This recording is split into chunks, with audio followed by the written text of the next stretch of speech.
Hello दोस्तों, कैसे हैं आप सब। उम्मीद करता हूँ कि सब बढ़िया होगा। दोस्तों, आज के इस एपिसोड में हम जिस देश के बारे में बात करने वाले हैं, उस देश में दुनिया के सबसे पुराने पानी के कुएं मौजूद हैं। दोस्तों, ये देश आइलैंड है, लेकिन यहाँ के लोग मछलियों को पसंद नहीं करते। इस देश को भगवानों का प्लेग्राउंड भी कहा जाता है, लेकिन क्यों, वो हम आपको वीडियो में आगे बताएंगे।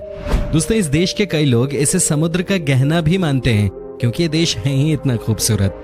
तो बिना देर किए शुरू करते हैं आज का एपिसोड, जहां मैं आपको साइप्रस देश लिए जा रहा हूं। आप बस इस वीडियो को एकदम लास्ट तक जरूर देखिएगा, क्योंकि हर बार की तरह आज भी आपको बहुत मजा आने वाला है। दोस्तों, साइप्रस देश का ऑफिशियल नाम है रिपब्लिक ऑफ साइप्रस, जो कि ईस्टर्न मेडिटेरेनियन का तीसरा सबसे बड़ा और सबसे पॉपुलर आइलैंड है। साइप्रस द्वीप को दो भागों में बांटा गया है, उत्तर और दक्षिण। उत्तरी भाग को उत्तरी साइप्रस के तुर्की गणराज्य के नाम से जाना जाता है, जबकि दक्षिणी भाग को साइप्रस के स्वतंत्र गणराज्य के नाम से जानते हैं। अगर इस देश की जनसंख्या की बात करें तो हमारे देश की राजधानी दिल्ली की किसी बड़ी कॉलोनी से भी कम जनसंख्या है यहाँ। जी हाँ दोस्तों, इस देश की जनसंख्या है महज 12 लाख। दोस्तों, इस देश के लोगों का मानना है कि जितनी कम आबादी उतना सुखी आपका देश। ये स्टेटमेंट आपको साइप्रस देश की अलग अलग दीवारों पे भी लिखी हुई मिल जाएगी। लगता है यहाँ के लोगों को सबसे ज्यादा डर जनसंख्या से ही लगता है। वैसे दोस्तों, जब 12 लाख देश की कुल जनसंख्या है तो ये इतने चिंतित हैं। ऐसे में यहाँ के लोग भारत और चीन के बारे में क्या सोचते होंगे, आपको बताने की जरूरत नहीं है। आपको जानकर हैरानी भी होगी और हंसी भी आ सकती है, क्योंकि साइप्रस के लोग मछलियों को खाना पसंद नहीं करते। जी हाँ, वो कहते हैं ना कि पानी में रहकर मगरमच्छ से बैर, वही इस देश में भी हो रहा है। इतना बड़ा आइलैंड, लेकिन इस देश के लोगों के बीच मछली खाने की प्रथा न के बराबर है। दोस्तों, इस देश के लोग बेशक मछली खाते ना हो, लेकिन यहाँ के लोग मछलियों को बेचकर पैसा कमाना खूब जानते हैं। साइप्रस देश के लोग यूरोप के बाकी देशों में बड़े लेवल पे मछलियों का एक्सपोर्ट करते हैं। साइप्रस देश छोटा जरूर है, लेकिन ये देश ऐतिहासिक है। इस देश में पानी के कई कुएं हैं, जिनके बारे में कहा जाता है कि वो दुनिया के सबसे पुराने कुओं में हैं। कई तो इतने पुराने भी हैं जिनके बारे में कहा जाता है कि भगवान खुद यहाँ पानी पीने के लिए आते थे। साइप्रस में साइप्रियट ऑर्थोडॉक्स चर्च नाम का एक बड़ा सा चर्च है, लेकिन दोस्तों यही साइप्रस का सबसे बड़ा बैंक भी है। जी हाँ, चर्च के साथ साथ यहीं से इस देश के 80% लोगों के पैसों का लेन देन का काम होता है। कहा जाता है कि सोशल और पॉलिटिकल चीजों पे इस देश में इस चर्च की ही सबसे ज्यादा पकड़ है। साइप्रस के 10 बड़े चर्चों को यूनेस्को ने वर्ल्ड हेरिटेज साइट्स में शामिल किया है। यहाँ के बारे में कहा जाता है कि पुराने जमाने के ज्यादातर मशहूर आर्किटेक्ट्स इसी देश के रहने वाले थे। तभी तो दोस्तों, इस छोटे से देश में भी कई ऐसी इमारतें हैं जिसे देखने के बाद लोगों के होश उड़ जाते हैं। दोस्तों, एक बात आप हमेशा याद रखिएगा साइप्रस देश में जब भी आपको जाने का मौका मिले, कि यहाँ के लोग कभी भी आपको चेंज वापस नहीं करते। जी हाँ, सपोज आप किसी टैक्सी से कहीं जाते हैं, बिल आया 240 रुपए का, आपने ड्राइवर को दिए 250 रुपए, तो वो 10 रुपए आपको वापस नहीं करने वाला। यहाँ के लोगों का मानना है कि बिल के ऊपर जो भी पेमेंट कस्टमर देता है उसे टिप समझ के रख लेना चाहिए। इसलिए या तो जितना बिल है उतना दीजिए, वरना उम्मीद मत कीजिए कि यहाँ के शॉपकीपर्स से लेकर ड्राइवर्स तक कोई भी आपका पैसा वापस करेगा। दोस्तों, जैसा कि मैंने आपको पहले भी बताया कि साइप्रस देश के लोग समुद्र किनारे रहते हैं, लेकिन इनको मछली खाना पसंद नहीं है। तो ऐसे में सवाल ये है कि यहाँ के लोग खाते क्या हैं। बता दें कि यहाँ के लोगों के बीच में पिग यानी कि सुअर का मांस और ब्रेड बहुत पॉपुलर है। वैसे भी यहाँ का ब्रेड हम लोगों से थोड़ा अलग होता है। साइप्रस के लोग ब्रेड में भी मीट मिला देते हैं और ये गमी होता है।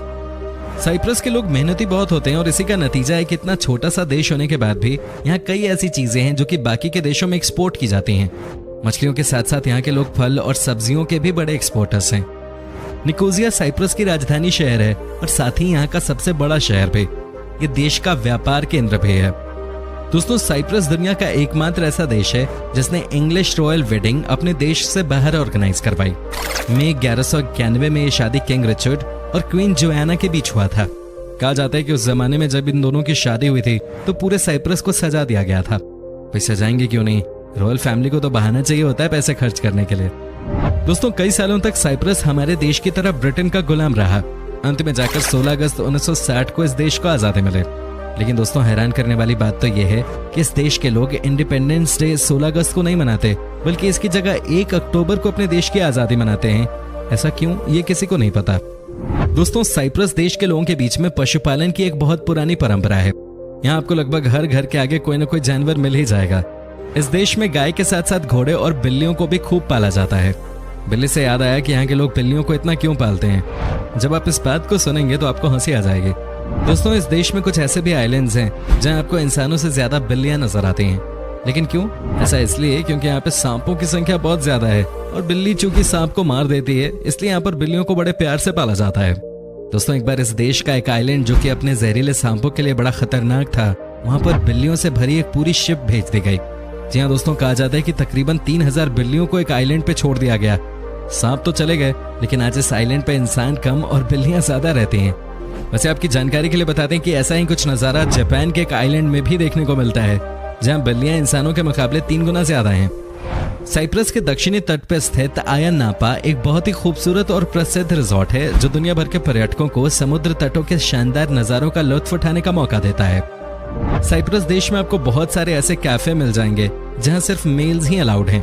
जी हाँ दोस्तों, कहा जाता है कि ये लोग कैफेज के अंदर बिल्कुल बिंदास होकर जैसे मर्जी बैठते हैं, जैसे मर्जी बिहेव करते हैं, और इसे ये कैफे वाले मेन टाइम के नाम से मार्केट करते हैं।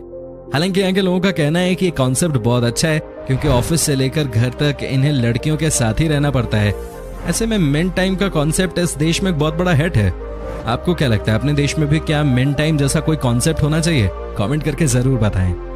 दोस्तों, साइप्रस के लोग बेशक मछलियों को खाना पसंद न करते हो, लेकिन आपको बता दें कि यहाँ के लोग खाना बहुत चाव से खाते हैं। दोस्तों, कहा जाता है कि हफ्ते में 2 बार तो साइप्रस वाले फैमिली या फ्रेंड्स के साथ बाहर खाना खाने के लिए जरूर जाते हैं। यहाँ के लोग नॉर्मली फ्राइडेज और सैटरडेज को रात में बाहर से ही खाना मंगाते हैं। वैसे ये छोटे से देश में अच्छी बात है, क्योंकि रेस्टोरेंट वालों का भी काम बढ़िया चलता होगा और साथ में घर के लोगों की आउटिंग भी हो जाती होगी। दोस्तों, जब आप इस देश का नक्शा देखेंगे तो आपको लगेगा कि ये तो किसी सिगार पाइप की तरह दिख रहा है। ये देखिए कैसे इस देश का नक्शा एक बड़े से सिगार की तरह दिख रहा है। दोस्तों, क्या आप वाइन पीने के शौकीन हैं? अगर आप हैं तो आपको पता होगा कि कॉमेंडेरिया दुनिया का कितना फेमस वाइन ब्रांड है। लेकिन मैं आपको बता दूं कि शायद ही आप में से किसी को यह बात पता होगी कि ये ब्रांड साइप्रस का है। दुनिया का सबसे पुराना वाइन इसी देश से बाकी की दुनिया में एक्सपोर्ट होता आया है, और इसके बारे में कहा जाता है कि ये 5000 साल पुराना वाइन है। भले ही साइप्रस देश की जनसंख्या महज 12 लाख है, लेकिन हर साल यहाँ 55 से 60 लाख लोग दूसरे देशों से घूमने के लिए आते हैं। इसलिए टूरिज्म यहाँ एक बड़ा सोर्स ऑफ इनकम है। यहाँ जो टूरिज्म गाइड का काम करते हैं वो लोग बहुत पैसे वाले होते हैं।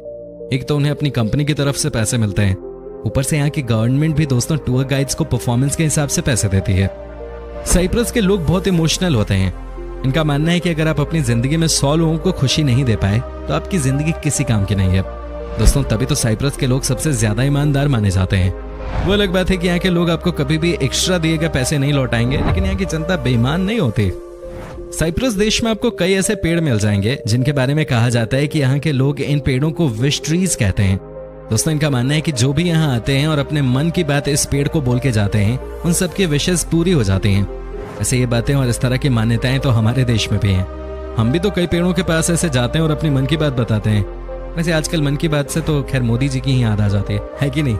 क्या आप यकीन कर सकते हैं कि साइप्रस देश का एक शहर जिसका नाम है पैफोस, उसे यूनेस्को वर्ल्ड हेरिटेज साइट घोषित कर दिया गया है। जी हाँ दोस्तों, पूरा का पूरा शहर ही हेरिटेज है। ये वाकई में हिस्टोरिकल है और साथ ही बहुत खूबसूरत है। दोस्तों, साइप्रस को ग्रीस की ही तरह सनशाइन कंट्री भी कहा जाता है। ऐसा इसलिए क्योंकि यहाँ साल में महज 40 से 44 दिन ही बारिश होती है। बाकी के दिनों में यहाँ अच्छी खासी धूप निकलती है। आपको बता दें कि साइप्रस के लिटरेसी रेट 100% है। जी हाँ, यहाँ के लोगों के बीच में पढ़ाई लिखाई बहुत इंपॉर्टेंट है और बचपन से यहाँ के लोग अपने बच्चों के एजुकेशन को लेकर बहुत सीरियस रहते हैं। साइप्रस में बहुत से उल्लेखनीय यूनानी साइप्रस कलाकार हैं और आप यहाँ के सभी शहरों में आर्ट गैलरीज पा सकते हैं। चट्टिस्टा संगीत कविता का एक रूप है जिसे पारंपरिक उत्सवों और समारोहों में गाया जाता है। यहाँ का संगीत ग्रीक, टर्किश और अरबी संगीत से प्रभावित है। यहाँ खाने में डिजर्ट्स, सी फूड और मछली के व्यंजन काफी पसंद किए जाते हैं। साइप्रस में घूमने के स्थान है टेड्रोस पर्वत, इसके वन, समुद्र तट और अन्य प्राकृतिक समृद्ध पर्यटन क्षेत्र। आप फैशन, आभूषण और सौंदर्य उत्पादों के लिए लेफ्कोसिया और लार्नाका शहरों में जा सकते हैं। दोस्तों, अगर आप अगली बार छुट्टी पे साइप्रस जाते हैं तो कोरल बे को विजिट करने वाली जगहों की सूची में शामिल करना न भूलें। इस जगह के बारे में कहा जाता है कि यहाँ का पानी बिल्कुल नीला होता है और साथ में इतना साफ भी कि आपको समुद्र में वैसी ही मछलियां तैरती हुई नजर आ जाएंगे। इस जगह पे अक्सर टूरिस्ट आते हैं और रिलैक्स करते हैं। यहाँ का स्पेशल मसाज, जिसे कि बे कहते हैं, वो यहाँ बहुत पॉपुलर है। वैसे दोस्तों, आपको जानकर खुशी होगी कि साइप्रस देश के लोग भी बहुत ही हेल्दी लाइफ जीते हैं। यहाँ के लोग औसतन 80 साल की उम्र तक जिंदा रहते हैं। सबसे अच्छी बात यह है कि यहाँ के हॉस्पिटल्स बिल्कुल फ्री हैं। सरकार आपकी सैलरी में से ही कुछ पैसा काट लेती है, जिसके बाद यहाँ सब कुछ फ्री हो जाता है। दोस्तों, इस देश में सबसे ज्यादा ग्रीक और तुर्की भाषा बोली जाती है। वैसे इंग्लिश भी कॉमन है, लेकिन ग्रीक बोलने वाले आपको ज्यादा मिलेंगे। दोस्तों, वैसे यहाँ पर आपको अपने देश के लोग भी खूब मिलेंगे। जी हाँ, कहा जाता है कि भारतीय मूल के लोग इस देश में कई तरह के बिजनेसेस में इन्वॉल्व हैं। इतना ही नहीं दोस्तों, रेस्टोरेंट्स के काम में आपको यहाँ 20 से 30% बिजनेसमैन इंडियन ही मिलेंगे। साइप्रस की करेंसी यूरो है और यहाँ का 1 यूरो लगभग 85 भारतीय रुपए के बराबर है। मतलब हमारे लिए तो काफी महंगा है ये देश। दोस्तों ये था साइप्रस। कैसा लगा हमें कमेंट करके जरूर बताएं। नेक्स्ट वीडियो में आप कौन सा टॉपिक देखना चाहेंगे ये भी जरूर बताइएगा। वीडियो अच्छी लगी हो तो इसे लाइक कीजिए और अगर आप